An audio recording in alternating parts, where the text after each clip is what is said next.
All right, let's resume here. Folks may be continuing to come on in, but we'll get started to stay on schedule.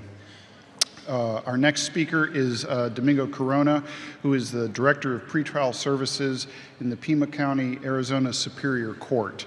Mr. Corona is going to explore how courts and pretrial services can leverage effective data collection and interagency information sharing to improve decision-making, enhance public safety, and support individuals with behavioral health issues. Welcome to Mr. Corona. Hi, thank you. And thank you for coming to my session. My co-presenter is not here. Her name is Hillary Hartwig, and she's in Indiana.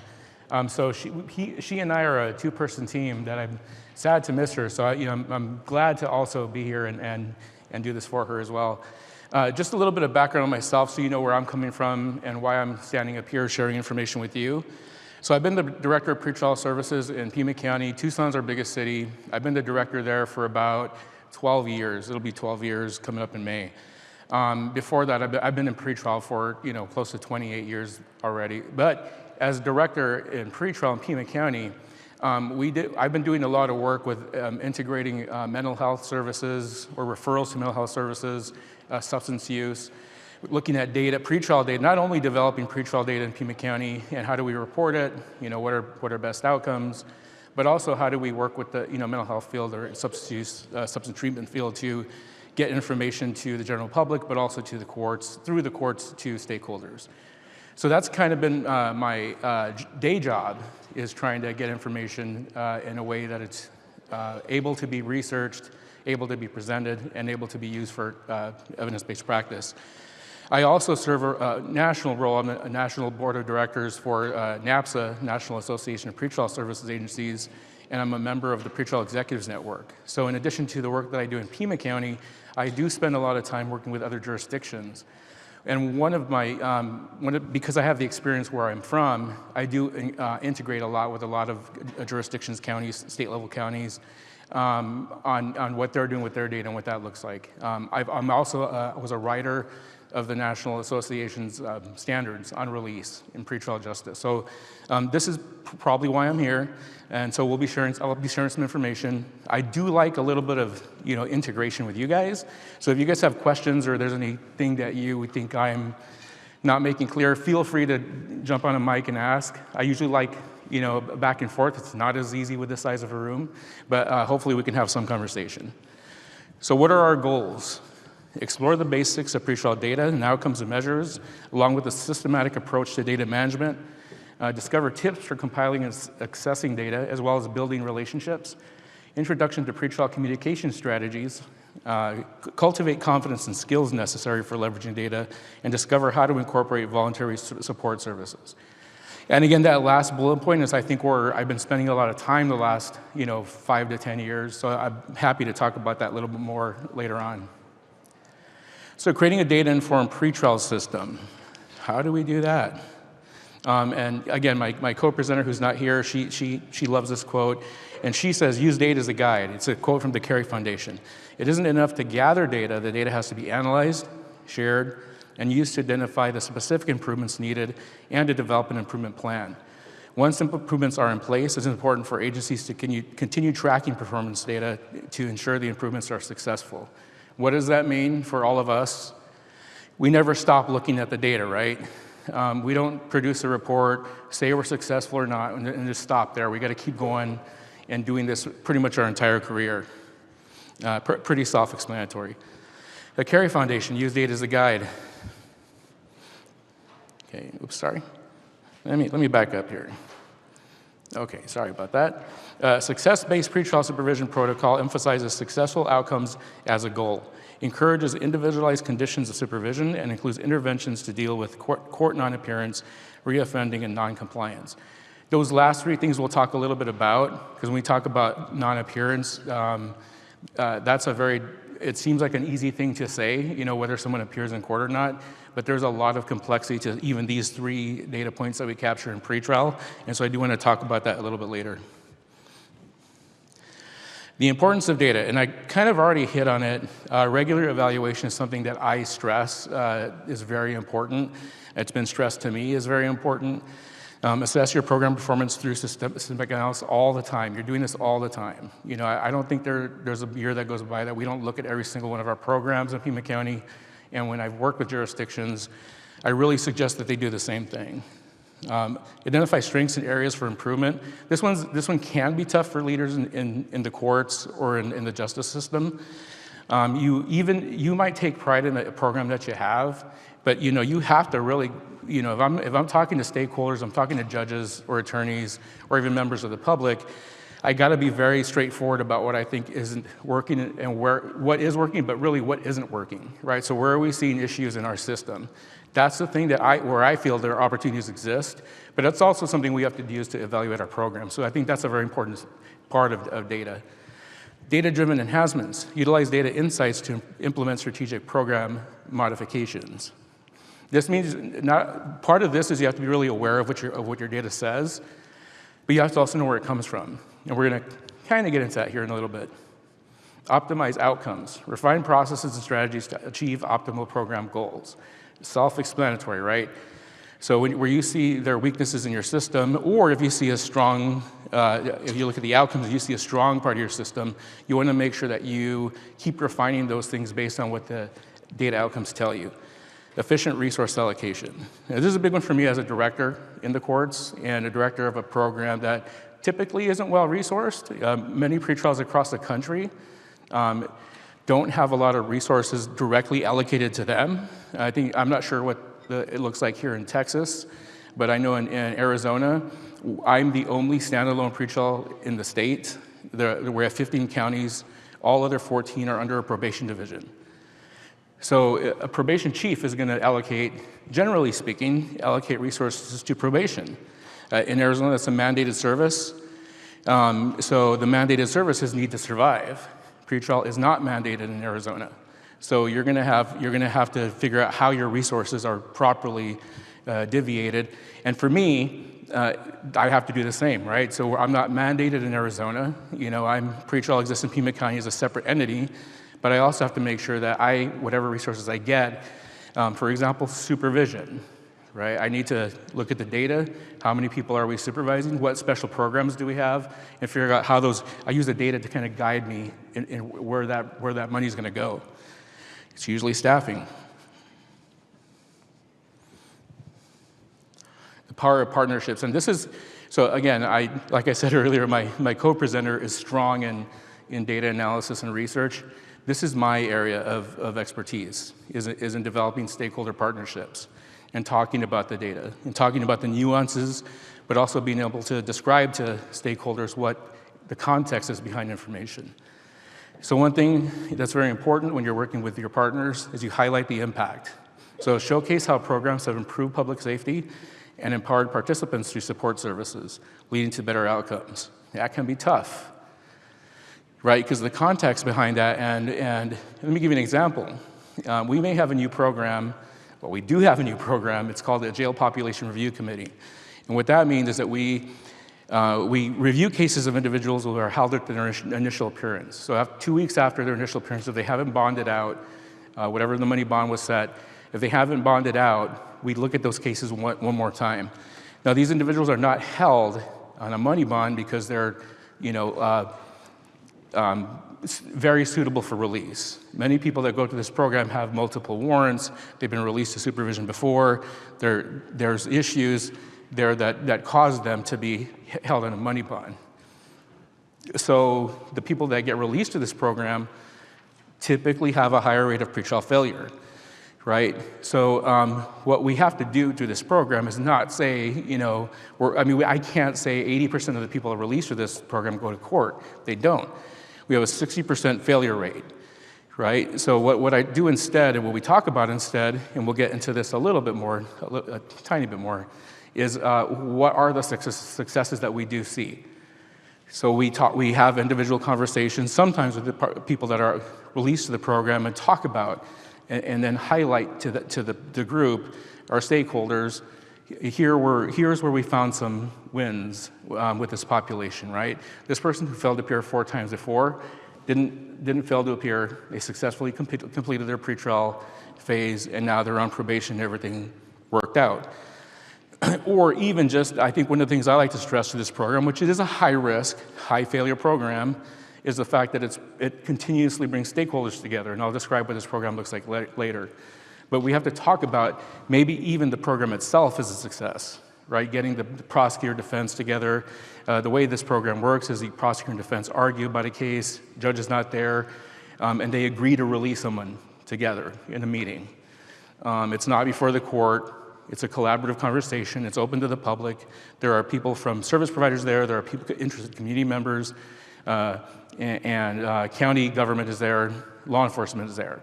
So the fact that everybody's meeting once a week to talk about and examine cases of people that are in custody itself is something that we look at as an impact on our system. Leverage data. Utilize data-driven insights to quantify the success rates and societal benefits of pretrial services. Now, there's a bigger scope, right? So what's the benefit of having pretrial? You know, there's a lot of controversy about bail and release right now, which I will not get into here, but I will not touch that subject. But pretrial services does provide information to the court and parties, and it can also be a conduit for referrals. So having that data available to talk about those things is important. Like, how many cases do we screen? Maybe you don't talk about the releases, but you can talk about, well, here's how many cases, here's how many people we talk, what percentage of people we talk to come into jail. In our case, we talk to darn near 100% of people that get booked into jail on felonies or misdemeanors. So we're talking to everybody, right? We're providing some level of screening for everybody. We're providing some level of substance use and mental health screening, readiness for referral screening for everybody. And we're facilitating releases for the misdemeanor population. So those are the things that we do to present to our government that, give us the justification for being around. And again, one thing that I feel confident about is engaging stakeholders. I'm lucky in my jurisdiction because my presiding judge and my court administrator allowed me to engage directly with leaders of the prosecutor's office, public defense, county government. There's no buffer for me, right? I can go and talk to who I need to talk to. They can reach out to me. My court administrator lets me talk directly to my presiding judge, which is not very usual for a division director in the courts. But I do that because I'm well engaged in the system and I have a lot of credibility because I use data, because I use policy effectively. And that's somewhere that I would, when I'm talking to pretrial organizations or courts or government who are looking to do work in the pretrial realm, that's where I think it's important to stress, how you use information. Okay, pause for questions. And so I could find the clicker. How pretrial data benefits local agencies. Monitor program performance and effectiveness, like we talked about. Measure the effect of policy and population changes. That's very important. Right now, we're going through a surge in our jail population. And I sent this data out to our presiding judge saying how many people we're seeing at our, the front door of the jail screening, people getting booked. How many screenings are we doing? Not surprisingly, the jail population is going up. There's more than one factor for that, but one of the factors is a surge in population. We're seeing more residents come into Pima County, and we're seeing a slightly higher ratio of arrest, but you combine the surge in population and the slight surge in arrests, it's going to cause more people to sit in jail. So those are things you have to address. So again, what I did with that data is presented to our court, because what happens is, just like we're talking about with how this data benefits other local agencies, it helps our court leaders because their caseloads are going to increase. It helps the jail understand that the population of their custodial status is going to go up. Prosecutors are going to have more people on their caseloads, as are public defenders. And even service providers, we do a lot of referrals in Pima County for services. And they're going to need to understand that there's going to be more business for them. So this is information that we capture and we share. Prioritize community safety with real-time monitoring. Analyze community-specific outcome and compare to local control groups. Not my area of expertise. I stick pretty strictly to court data.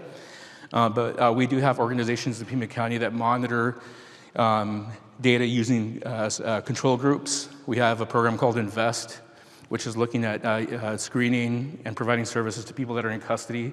And so what they do is they have 200 people they look to screen in a month, and there's one group that they provide services to and one group that they don't. And they use that to show, okay, so we provide services to these 100 people, but not to these other 100 people. Who is performing better if they're released, right? And they're using that data to kind of make the case for, if you're providing services to the population, your in custody population, to discharge them, with the plan is to provide services for their discharge, they're going to be more successful when they get out of custody. I'm sure a lot of people here know what that data is looking like. Ensure policy and standards match practices, very important. Support continued funding and staffing requests. I do this every single year. Build stakeholder confidence and engagement to support program advancement and utilization.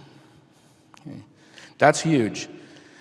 Sometimes I get more support from my programs from areas I never thought because of the data that we share in Pima County, and also how we share the data, but also how we involve our stakeholders in the research, the planning, discussions about outcomes. We've had probably over the last 5 to 10 years, since we are doing work in the area of establishing more connectivity to services, we've had criticisms coming from the public, we've had criticisms coming from county government, we've had criticisms coming from our own judges. And because we're involved at, involved at engaging all our local stakeholders, one time I may get support from law enforcement. I've had some strong support from law enforcement about some programs that we do. Next time it's going to be public defense, and then prosecutors have been very strongly supportive of some of the work that we do. But that's because we're engaging everybody.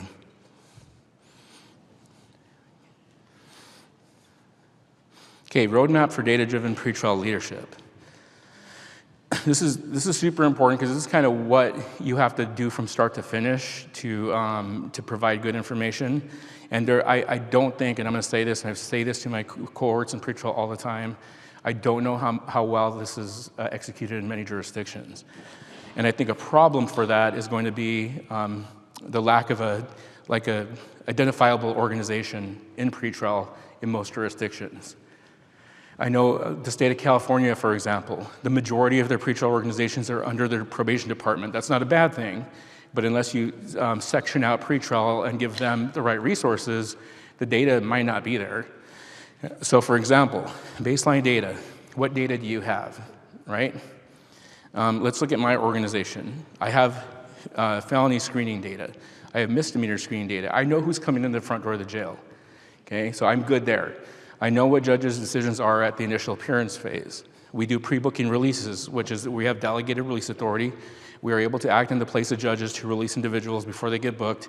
I know what that looks like. I know what the decisions are, and I know what recommendations or assessments look like. But if someone gets released, I only have information for felony level cases. I don't have good outcome information for misdemeanor cases. I don't have access to court case management data from all our municipal courts. So that's a need, right? So I know what I have and what I don't have. Baseline jail analysis, that's something that you should have in your jurisdiction to be able to make good decisions about court-related pretrial justice level data. So who's sitting in your jail? What does that population look like? Are they felonies or are they misdemeanor cases? How long have they been in custody? What are all the charges, that not just top charges, but what are all the charges that they're there for? And one of the reasons that we need that kind of information is sometimes someone's in custody, they might be in custody on an armed robbery, but they're being held because of a misdemeanor failure to appear case where they failed to appear 4 or 5 times. Just didn't want to release them in that misdemeanor case. So knowing that is important when you're analyzing your jail information. And I was in the room before someone asked about system mapping. That's an important thing to do. It's not only important because you better understand your system, but you know what everybody else is doing. Not only that, but it gives you a chance to understand where there could be areas of improvement or where you're strong. Identify missing data. Like I just said, what data is missing, I can tell you a list of things that we don't have. Conduct a gap analysis, okay? That's an important thing that we try to do every 3 or 4 years. Build partnerships to access missing data. I mentioned that we don't have misdemeanor court outcome data in our court. I work with our city municipal leaders to try to get that information, but it's really hard. They have problems getting their own information. So, that's an area of need, but it's an ongoing conversation. Data collection and management, efficient collection and maintenance, a secure case management system, statewide integration. I think this is probably the area of the most need in pretrial justice. We're looking at trying to analyze our populations and how they're doing, especially through the lens of are people getting directed to services correctly, right? Because who are those people that are coming through our pretrial justice system? What are their bail conditions? And then what are you doing to screen them effectively? This is a huge area of need. I don't know if there's anybody here from pretrial. Is anybody here from pretrial? There's 2 of us in the room. I would say that the vast majority of pretrial organizations, do you guys have your own case management system in pretrial? No, so we're 50-50, right? And I think that's a good ratio. I think if you look at most pretrial organizations, they don't have their own case management system. I know this because I've talked to a lot of jurisdictions. I actually get to engage with Texas pretrial quite often. I come and train at the regional conference, TAPS. So I don't know if I've seen you there. Maybe I've seen you there. Hi, see you. Okay. So I know in Texas, I know in California, there's a lot of pretrial justice organizations that don't have good pretrial data because they don't have their own case management system. You have to be able to collect the data to report on it. And statewide integration, Arizona is terrible. I'm gonna tell you right now, we're terrible at that. We don't integrate very well with our state partners. We're trying to. And evaluation and communication, regularly review and share data, inform program advancement and stakeholder engagement. So here's things, I'm not gonna get into every single category. I'm gonna hit on a couple here. So what are some types of pretrial system data? Outcome and performance measures, court appearance. Does that seem pretty easy to you guys? Sounds pretty simple, right? So I was you're shaking your head no, and I agree with you, and I'm gonna tell you why. So I was on an executives network group that was drafting the next iteration of Measuring What Matters, which is a national document about what are the outcomes we should track. This is where this information comes from. It was a 5-day meeting. We spent 2 days on appearance, arguing about court appearance, right? We have stakeholder meetings. If you guys will have stakeholder meetings, and you ask your stakeholder group, you would think it's simple. What is a failure to appear? Okay, simple question. What is a failure to appear? How many of you think a failure to appear is just not going to court? Does a warrant have to issue? Does a warrant have to issue? If a warrant issues, or there was an issuance of a warrant, but that person comes back to court later that day, is that still a failure to appear? I don't know the answers to these questions because it's different in every jurisdiction, right? And how you track things is different in every jurisdiction. How things get tracked in Pima County, we have a superior court, we have a limited jurisdiction court, and about 7 municipal courts. I will tell you right now, they all think differently about failure to appear, okay? What I do to kind of address that, because we manage all cases in Pima County, whether they're municipal courts, pretrial-wise. Municipal courts, limited jurisdiction, or felony courts, I tell them, here's what we're going to report, and here's what we think a failure to appear is.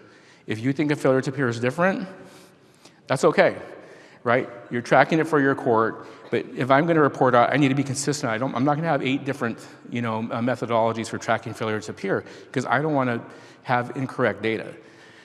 And I'm going to tell you right now, I've been in stakeholder meetings where failure to appear conversations will dominate the meeting when we talk about reporting out and what a court appearance is or not. And that's I think if you have a pretrial person in your jurisdiction, that's probably their job to try to get that organized and come up with a consensus, not unanimous agreement. That is not going to happen. Consensus. Safety. So what is a safety rate? Okay. That's a tough one because it seems simple enough. And as a pretrial practitioner, I'll tell you, there was no new criminal activity in the case, any new criminal activity. But then how do you track that, right? So I'm in Pima County. I have very good data on new felony arrests.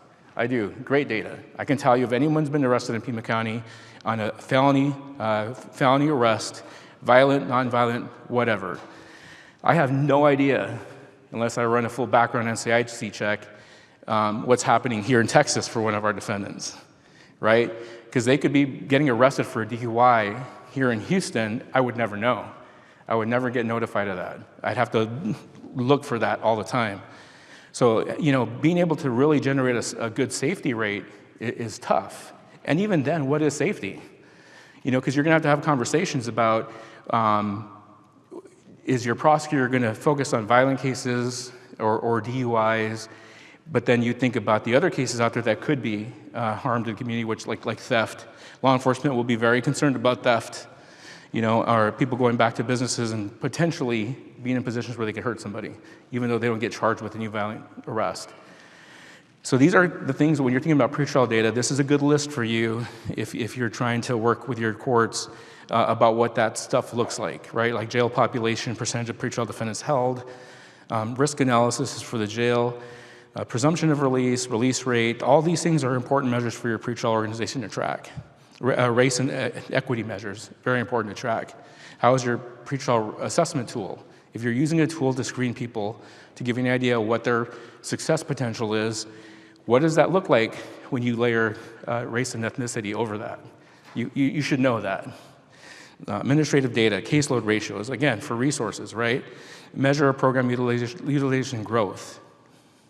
All these are important things. They'll be in the PowerPoint.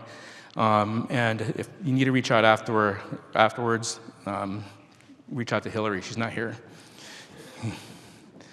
Performance measurement. Oops. Types of performance measures. Output measures, quantitative measures of activity or work. Again, number of arrests, resulting incarceration, number of assessments and releases. Those are things that you do, right?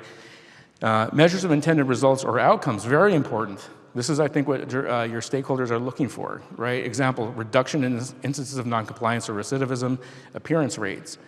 That one is the one you're going to use if you're implementing a new program to let your jurisdiction, if you have a funding source, most of us do have funding sources, what your funding source needs to know to see whether this program is going to be sustained long-term, if it's a new program.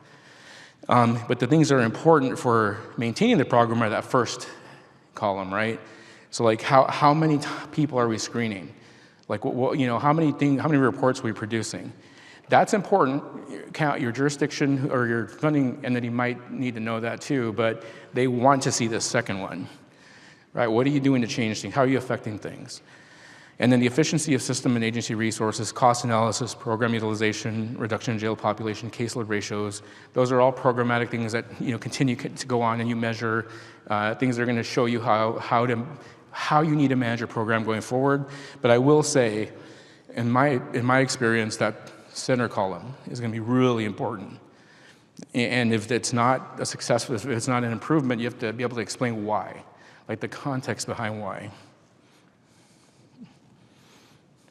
Okay. We kind of talked about this. We're not getting too much into this. It's already 3:43. Jeez, you guys are so much fun. Okay, we're going to talk about that. We just talked about that. Decision-making measures. Court decision concurrence, recommendation rate, court order concurrence, and release rate. Again, I've kind of alluded to some of these, like a recommendation rate. An example of that is what are you suggesting to the court to do with this person that's booked into custody? Okay. So in other words, like if someone is a higher risk individual, so lower potential for success, how often is that person being held on a money bond or released on their own recognizance, right? Those are the ratios we need to track. Release rate, the percentage of assessed defendants who secure release during the pretrial stage, which is not only at initial appearances. That's a tough one to track for pretrial organizations. Because it's easy to track who gets released at initial appearances, right? But that's not the only way people get released. People get released through motions. They get released by posting monetary bonds. They get released by the court for other reasons. you need to, I think you need to, I'm like ordering, no, you should be able to tell your court eventually how many people get out of custody. So that's something that's important to track. Analyze and interpret your data. Identify trends. And I have an administrative program coordinator, so I hired someone after I became director. I created a position to do research. I have a researcher on staff, and that researcher is skilled at doing research, and they're not a pretrial person. I didn't want to hire someone that came from the pretrial ranks. I needed to hire someone that knew how to do research. And she would stand here and tell me right now, you don't say when something's a trend. I'll tell you when it's a trend, because that's a statistical thing, right? Because I tend to say that all the time.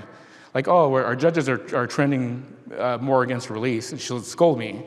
Like, 3 months is not a trend, right? I have her tell me when I can use that publicly. I don't use that on my own. I have training wheels on for that. Compare before and after. Use baseline data to show the state before your program, and then use outcome data to demonstrate the positive changes in growth or negative. And we're kind of gonna skim through these, but these are just examples of what some of the outcomes can look like: release rate, court appearance rate, public safety rate, success rate, and then here we have a breakdown of appearance rate trends. So, for example, you'll see in the first category, upper left, you'll see overall rates, and you'll see that those are for each, there's a year block in each of those. And the next one is for your high-risk population, then the third block over is your moderate, and then your low. So you can see who gets out of custody more often and who doesn't, right? And you can see certain trends in this data. And she's not here, so I can use the word trends. But if you look at, what's the trend that's probably the most obvious is the increase, from high to low, right? Like you'll see that those green and those blues kind of shoot up as you move down the risk rates to the lowest risk. What I would find kind of interesting is just how different they are through the years too, like the variation through the years. And I'd want to know why. And then they tell me to go home. And these, by the way, I'm not even joking, those are all facts. Like, you need to go home. You need to go home. Go to Houston and talk.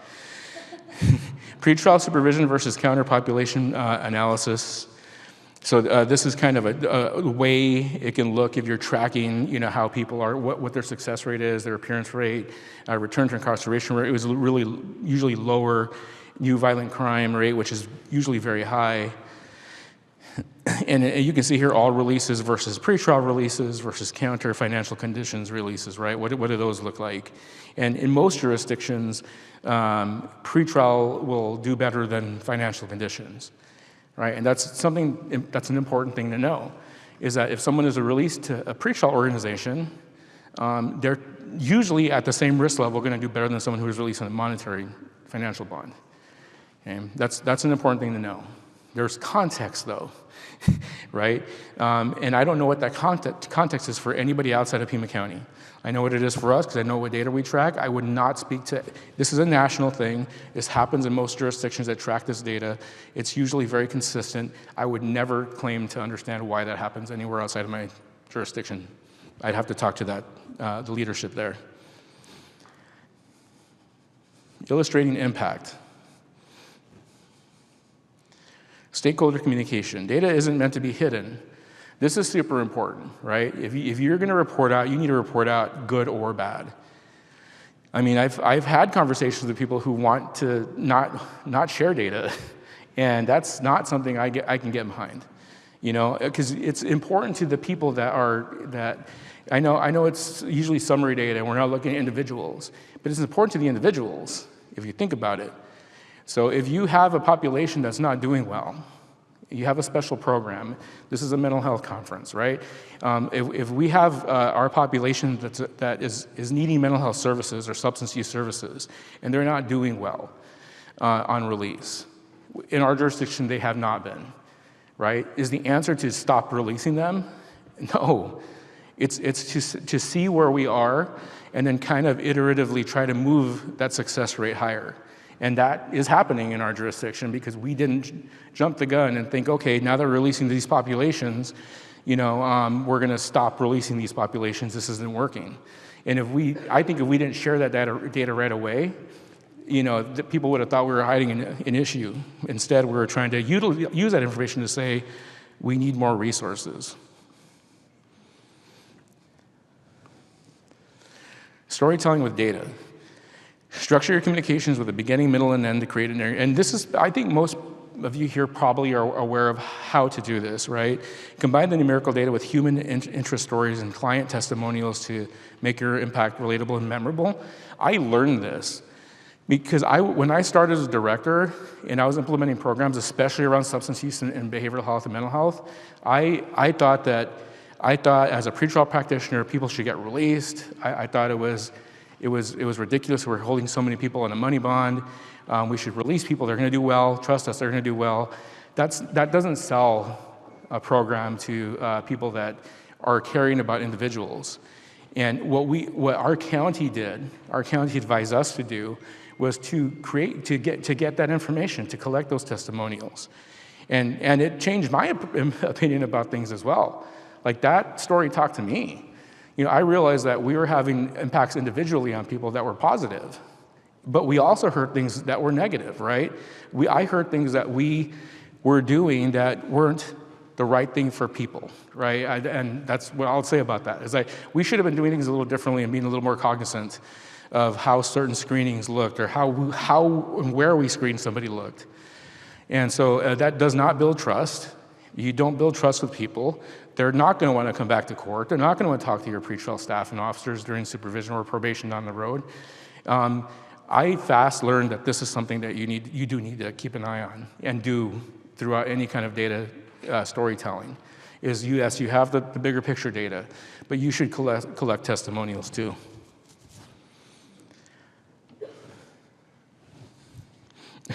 Choose the right visualization. So my program coordinator I talk about that keeps me in line hates pie charts. So I am no longer allowed to use pie charts in my jurisdictions. He says they don't explain anything properly. I disagree, but I'm not going to argue with her. I told her, well, if you don't want pie charts, let's find something else that's more illustrative of what works and what people like.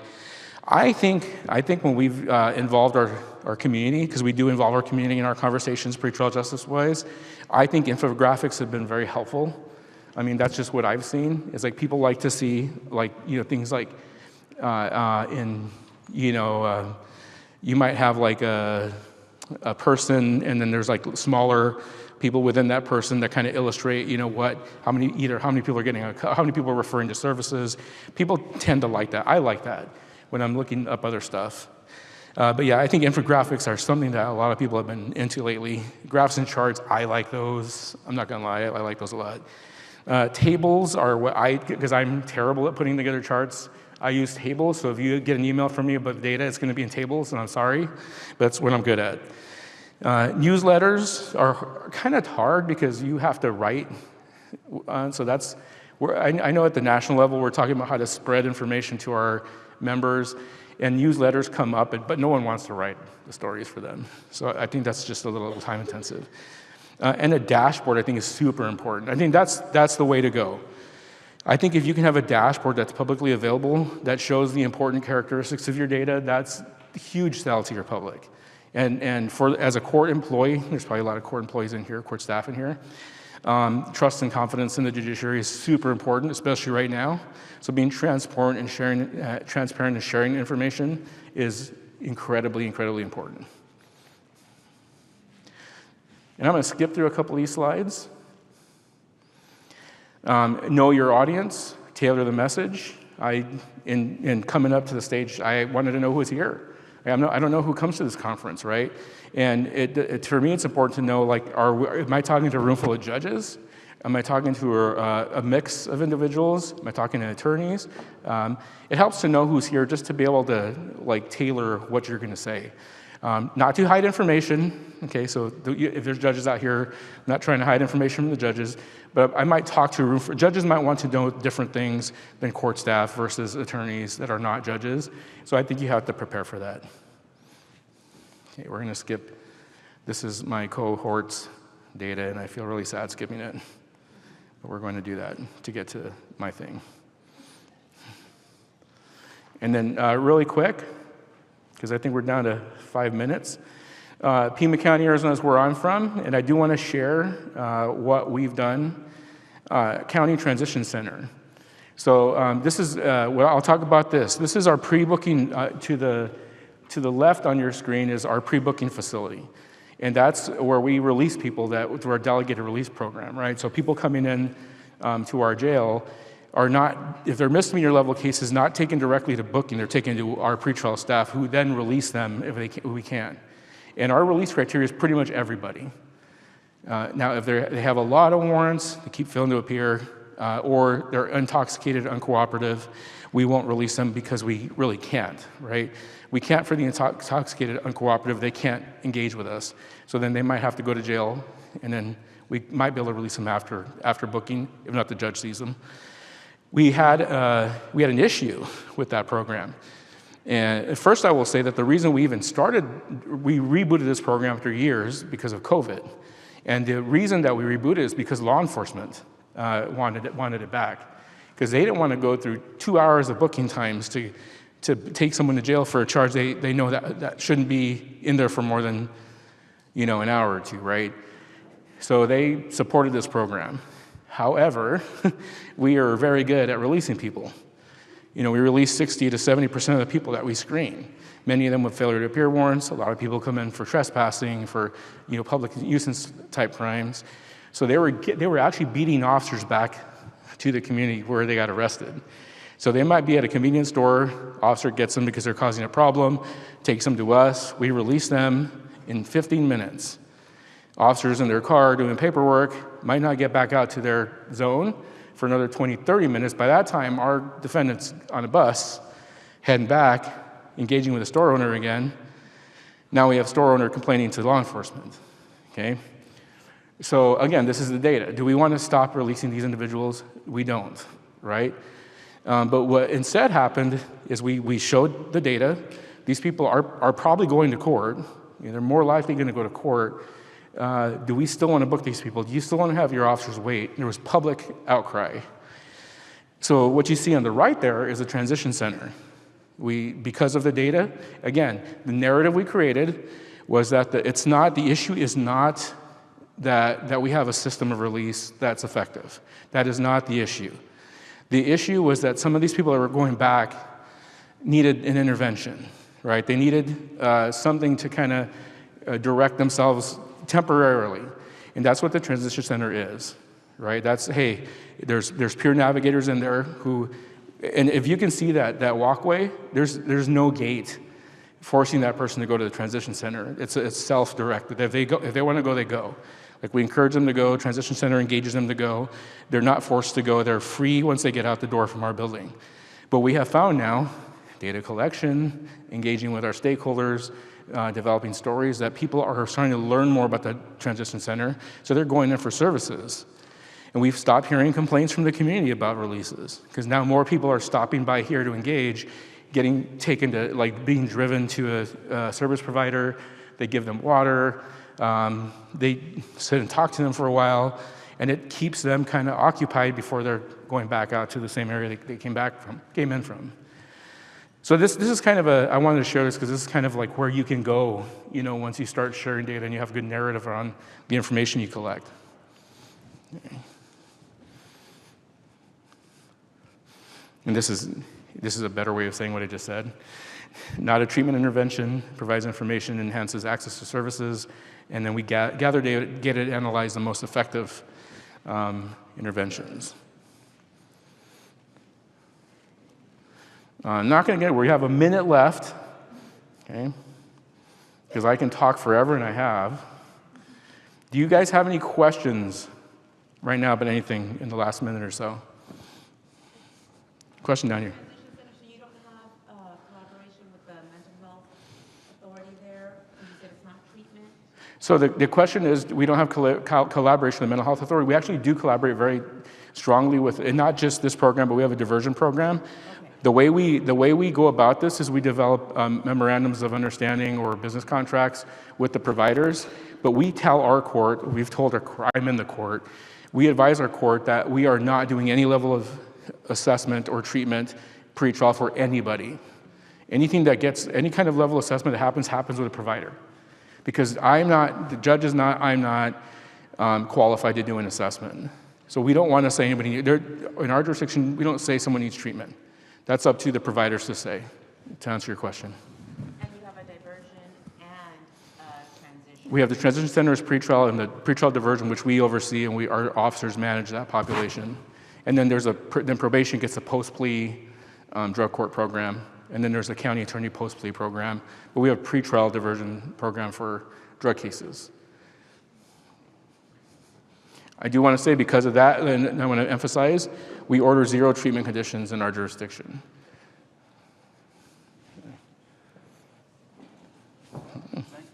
Thank you guys.